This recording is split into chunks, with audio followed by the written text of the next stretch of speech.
Assalamualaikum warahmatullahi wabarakatuh. Salam namo buddhaya, salam kebajikan. Om Swastiastu Tabibun. Hello, may to the introduce myself. My name is Nyamarudiana, NPM 224N056 and class 22. See how I will learn. Baik, di sini saya akan menjelaskan mengenai pengenalan tentang statistika dan metode sampling. Yang dimana apakah Anda pemasaran tentang dunia statistika dan metode sampling? Mari kita melalui dengan pengenalan dasar dan pentingnya teknik ini dalam penelitian dan analisis data. Selanjutnya ada pengantar statistika, yang dimana statistika adalah ilmu yang menggunakan teknik-teknik kualitatif untuk mengumpulkan, menganalisis, dan menginterpretasikan. Ini membantu kita memahami pola, tren, dengan hubungan dalam populasi dan sampel yang kita pelajari. Di sini ada ikhtisar teknik statistika. Ada beberapa metode. Yang pertama ada statistika deskriptif, yang dimana metode yang digunakan untuk menggambarkan dan meringkas data secara menarik maupun grafik. Dan yang kedua statistika inferensial, yang dimana metode yang digunakan untuk membuat informasi dan kesimpulan tentang populasi berdasarkan data sampel. Yang ketiga ada uji hipotesis, yang dimana metode ini digunakan untuk menguji dan menarik kesimpulan tentang perbedaan atau hubungan di antara variabel-variabel lainnya. Dan yang keempat ada regresi dan analisis variabel, yang dimana metode yang digunakan untuk mempelajari hubungan antara satu variabel terkait dependent dan variabel bebas independen. Dan yang selanjutnya ada metode sampling, yang dimana memiliki 3 metode.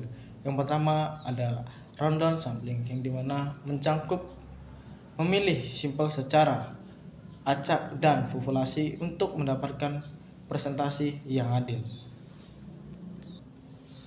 Dan yang kedua ada statistical sample, perbandingan populasi menjadi beberapa star, di mana sampel diambil dari setiap sastran untuk menjaga representasi atau yang akurat. Dan yang ketiga ada cluster sampling, yang dimana pemilihan kelompok atau cluster yang mewakili populasi, di mana setiap anggota dalam kelompok dipilih untuk diselidiki terlebih dahulu. Selanjutnya ada jenis-jenis sampling, yang dimana memiliki 3 jenis. Yang pertama ada simple random sampling, yang dimana setiap anggota populasi memiliki peluang yang sama untuk dipilih sebagai bagian dari sampel. Dan yang kedua ada Stephen sampling, yang dimana populasi dibagi menjadi beberapa kelompok homogen sastra dan anggota sampel diambil dari setiap sastra. Dan yang ketiga ada cluster sampling, yang dimana populasi dibagi menjadi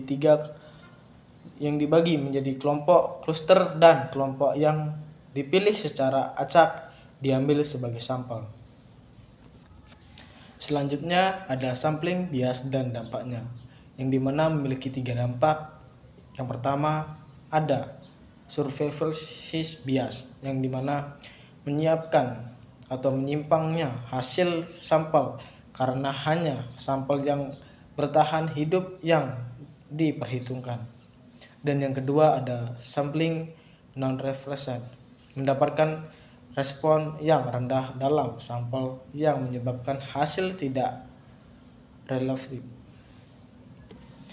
Dan yang ketiga ada sampling selection, yang dimana sampel tidak dipilih secara acak atau representatif sehingga menghasilkan bias pada hasil analisis. Selanjutnya ada metode sampling di berbagai bidang, yaitu memiliki 4 bidang yang dimana ada kesehatan. Kesehatan memiliki sampling dalam studi kohort dan rekomendasi dalam uji klinik untuk penelitian pengobatan. Dan yang kedua ada sosial dan politik, yang dimana sampling dalam studi opini publik dan survei politik untuk mengukur pandangan masyarakat. Dan yang ketiga ada pemasaran, yang dimana sampling konsumen dan survei umum mengidentifikasi preferensi, komunikasi, tren, dan pasar. Dan yang keempat ada pendidikan, yang dimana sampling siswa dan guru untuk penelitian efektivitas strategi pengajaran.